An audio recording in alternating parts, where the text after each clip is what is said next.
For children along the river in Mandalay, Myanmar, the water is their playground and floating houses their homes. တဲတွေဖြတ်နေတော့သားတို့နေကင်းကိုဘယ်လိုနေလဲဆိုရင်သူတို့ကဒီလိုပဲနေကင်းဆိုရင်အကာအကွယ်မရှိပဲလို့ထိုင်းနေရတယ်ပေါ့နော်။ညအိတ်တဲ့ချိန်ကျသားတို့ဘယ်လိုနေလဲဆိုရင်ကျတော့မိုးကခင်းပြီးတော့အခင်းတစ်ခုခင်းပြီးတော့ကျုံတို့လိုအိတ်ရတယ်ပေါ့။ခြေနှောင်လည်းထောင်လို့မရဘူးပေါ့နော်ဆရာ။ဟုတ်အဲ့လိုမျိုးလေးနေရပါတယ်ဆရာ။ဟုတ်ကျွန်တော်တို့ကအဓိကတော့သူတို့ကအတီးတခြားနေရမရှိတဲ့ချိန်ကျတော့တချို့ကျတော့လက်လုံလက်စားများတာပေါ့ဆရာ။များတဲ့ချိန်ကျတော့ခလေးခိုင်းလို့ရတဲ့အချိန်ဆိုရင်မိဘတွေကအเจ้าကိုမထဲတော့ဘူး The government quickly demolished riverside homes to widen the road, leaving many residents with nowhere to go. They were forced to put up makeshift shelters along the roadside.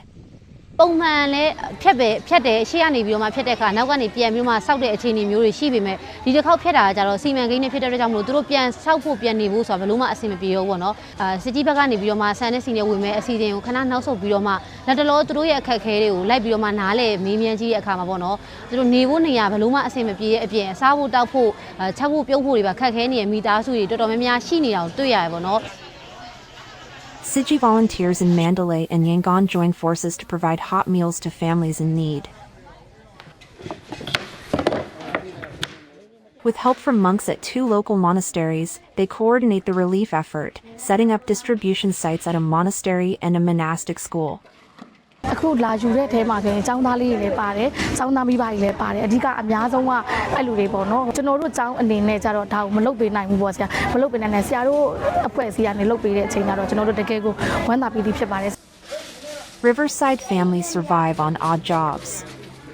Some older adults beg for a living, while others have fled armed conflict. Hearing that hot meals are available, residents bring pots and bowls and line up.